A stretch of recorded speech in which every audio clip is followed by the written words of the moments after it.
talk, we're talking about revolutionary founders, rebels, radicals, and reformers in the making of a nation.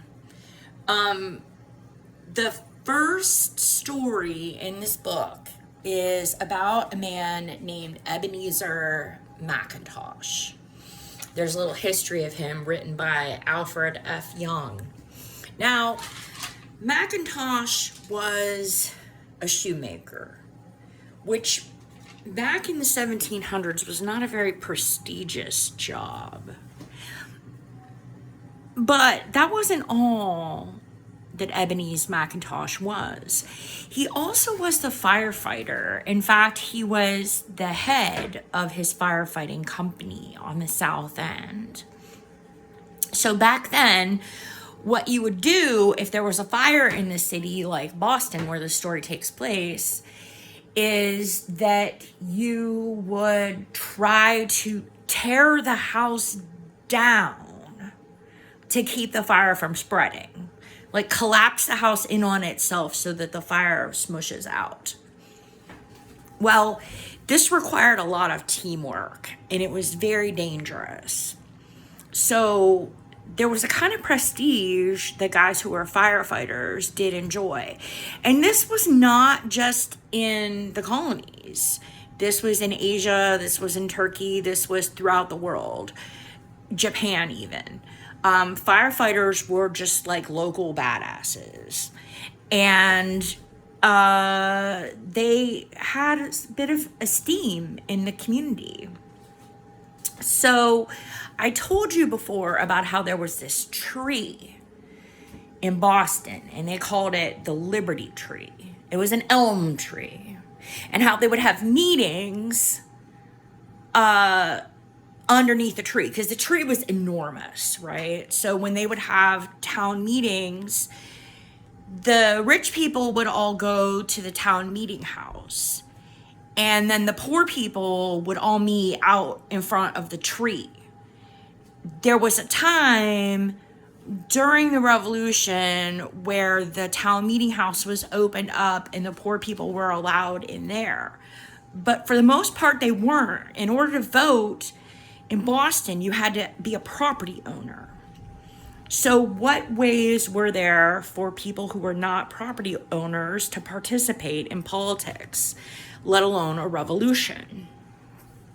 The people of Boston were British.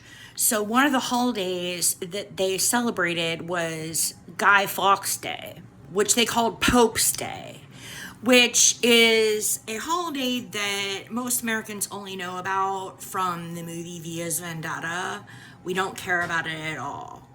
In fact, I even had to look it up to see what day it is. It's November the 5th. Well, one of the things that they would do for Guy Fawkes Day is they would have a whole parade. And they would have effigies of the Pope, which they would burn. And there were two teams. There was the South End and the North End.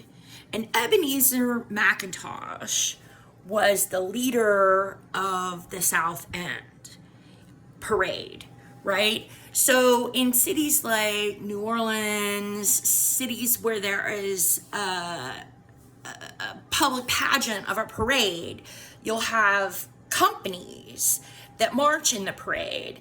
And in the case of Boston, the firefighting companies would march in the parade. So Ebenezer Mackintosh, being the leader of a firefighting company on the South End, he had a major ceremonial role to play in the Pope's Day festival. So the people on the North End had their Pope, which was an effigy. It was just a big dummy that was dressed up like the Pope. And then the people on the South End had their Pope. And it was kind of like a blood sport where the people on the South End would try to get the effigy of the Pope of the people of the North End, and the people of the North End had to get the Pope of the people on the South End. It was kind of like football, right? And it was a really physical contact sport. I imagined it to be something like football.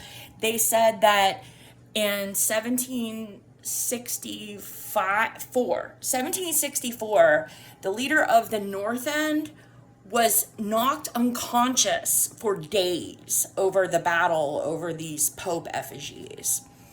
So anyway, 1765, people in Boston are pissed off because of the stamp tax. And they decide to get together and have some sort of doings about it. Well, they weren't organized, right? Who was going to organize them? They didn't have anything like a town militia of volunteers that working men could join. But what they did have was they had these companies for the parade, and they had the firefighting companies. So in 1765, when they got real pissed off about the Stamp Act, they decided to have a parade where they would focus on 3 houses. The Governor Hutchinson, who was the governor of Massachusetts, the registrar of the Court of Vice Admiralty, which was important because that is where the records of smuggling were held. So they wanted to focus on that building so they could destroy all the records in the building and the evidence that had been collected against the smugglers. And the comptroller of customs, because, I mean, that's taxes. They just hate taxes. So they go to these houses, and Ebenezer Mackintosh is leading the crew. When they get there, they whip out axes, smash all the windows out of the house, start tearing the house itself down. They carry all the furniture out. Anything that's valuable in the side of the house gets taken out into the street. And then the fire company proceeds to tear the whole damn house down. Meanwhile, the governor ran away because they were taking apart his house. He didn't know what to do. They get over to what is this place called? The Court of the Vice Admiralty. And they do the same thing. They go in there, and instead of looking for valuables, what they're looking for is documents to destroy. They take all the documents out, throw them in the street, whatever, and then they go to town on the comptroller's house. So this was a riot, and it was a riot with a purpose. It was a riot to oppose the Stamp Act, and it was very, very, very, very effective. Now, later on, over the next 10 years, you find wealthier people like Samuel Adams, who was in the Sons of Liberty, and John Hancock are like, okay, and they kind of like take over that role that working people like the shoemaker Ebenezer Mackintosh played earlier on in the Revolution. And they made it like peaceful demonstrations. They were like, oh, we don't need to do any violence. We just need to show a threat of violence. But I want people in our day and age to look at this and say, the only reason why those nonviolent actions worked or were effective in Boston is because of the year 1765, when Ebenezer Mackintosh and his fire crew went and tore the house down of Governor Hutchinson.